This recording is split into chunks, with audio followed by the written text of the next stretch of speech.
अल्हम्दुलिल्लाह हाफ़िज़ साहब, तव्हां हाफ़िज़ साहब आहियो, दीन जी तमामु ॼाण रखो था। ऐं तव्हां खां इहो सुवालु कंदुमि त हाजी साहिब जूं महिनतूं ख़िदमतूं या फेसबुक ते जेका महिनत आहे, छा इहा शरीयती तौरु केतिरी अहमियत रखे?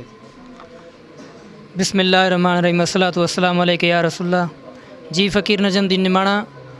पहिरियों त मां बेहद शुक्रगुज़ार आहियां हाजी ख़ान मोहम्मद चाचड़ जो ऐं संदसि फ़र्ज़ंद मोहम्मद फ़ारूक चाचड़ जो। अल्हम्दुलिल्लाह मुंहिंजे तरफ़ां उन्हनि खे किरोड़े मुबारकूं हुजनि, जन पंहिंजी जुस्तजू मुहबत ऐं अक़ीदत जो बहितरीन मिसाल ॾेई करे तव्हां असांखे हिकिड़ो तमामु सुहिणे अंदाज़ में पंहिंजी मुहबत जो इज़हार पाण बि कयो आहे ऐं असांखे बि इन इज़हार जी करण जी हिकिड़ो मौक़ो ॾिनो आहे। जंहिं हद ताईं अव्हां पुछो त इन में शरीयत जी, त मुंहिंजा दोस्त अॼुकल्ह तव्हां ॾिसो था त सोशल मीडिया जो ज़मानो आहे ऐं हीउ कमु जेको आहे हिन में को बि अहिड़ो कमु जेको असांजी नज़र में कोन आयो आहे जेको शरीयत जे दीन जे ख़िलाफ़ु हुजे, को अहिड़ो जुमिलो हुजे या जेको आहे सो का अहिड़ी कचहरी हुजे या अहिड़ी उथण वेहण हुजे जंहिं मंझि शरीयत जी जेको उहे बि मुहबत सलाम करणु, सुठे वर्ता करणु ऐं सुठे तरीक़े सां हिक ॿिए सां पेश अचण जो असांखे इस्लाम दर्स ॾिनो आहे। त मां अर्ज़ु कंदुसि त ऐं इन सुवाल जे मुतालिक़ त माशा अल्लाह, हीउ जेको हाजी साहिबु हाजी ख़ान मोहम्मद चाचड़ जो कमु आहे इहो तमामु बहितरीनु कमु आहे। ऐं मां ईअं ज़रूरु चवंदुसि त हाजी ख़ान मोहम्मद जंहिं फील्ड में बचपन खां वठी करे हिन उमिरि ताईं अल्हम्दुलिल्लाह जंहिं फील्ड में उहो ख़ासि तौर ते पंहिंजी सुञाण रखे थो मदाह रसूल जी हिसाब सां, त उन में जेकॾहिं मां ईअं चवां त असांजी सिंध छा पूरे पाकिस्तान जी लेवल ते, पर जेकॾहिं असांजी पूरी सिंध मंझि ॿिया बि खोड़ सारा अहिड़ा नात ख़ान थी गुज़रिया आहिनि या हिन टाइम मौजूदु आहिनि, अल्लाह ताला उनखे सलामत रखे। पर हाजी ख़ान मोहम्मद जेका महिनत कई आहे अॼु जे ज़माने जे हालात मुताबिक़ मुस्तक़बिल में या हलंदड़ दौर में उनजो मिसाल मिलणु मुश्किल आहे ऐं हीउ कमु तमामु बहितरीनु अमल आहे। मुंहिंजा दोस्त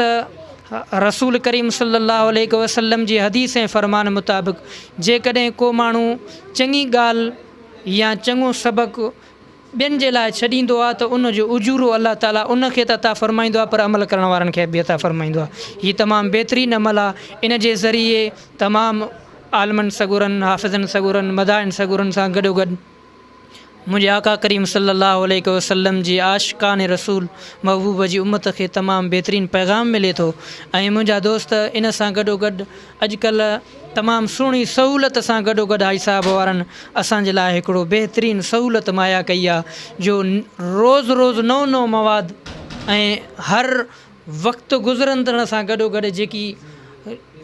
पेश नज़र ॻाल्हियूं आहिनि, ख़ासि तौर ते जीअं हाणे वबा जी सूरत हुई या अॼुकल्ह जहान में जेकी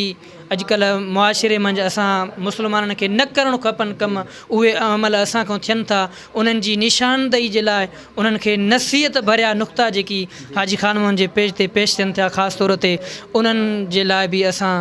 पंहिंजी दिलि अथा गहराइनि सां शुक्रगुज़ार आहियूं त हाजी साहिबु उहा महिनत करे थो। ऐं मां दुआ कंदुसि त अल्लाह ताला हाजी ख़ान मोहम्मद चाचड़ खे उनजे समूरे सथ खे साथियुनि सां गॾु असांजे मोहसिन दोस्त मुंहिंजे साथी फ़ारूक अहमद चाचड़ खे अल्लाह ताला वधीक जस अक़ीदत मुहबत ॾे ऐं हीउ सिलसिलो ता हयात क़ाइमु रहे। उनखां बाद में अल्लाह ताला नस्लनि में इन मुहबत खे हमेशह क़ाइमु रखे ऐं इन मुहबत खे असांजी दुनिया आख़िरत जी बहितरी ऐं अल्लाह जी रज़ा जो अल्लाह ताला ज़रियो फ़रमाए। मां बेहद शुक्रगुज़ार आहियां फ़कीर नजमुद्दीन जो ऐं मां इन हाजी साहिब जे अमल मां पंहिंजी दिलि जी बिल्कुलु अथाह ऐं ईमान सां मुतफ़िक़ आहियां। अल्हम्दुलिल्लाह।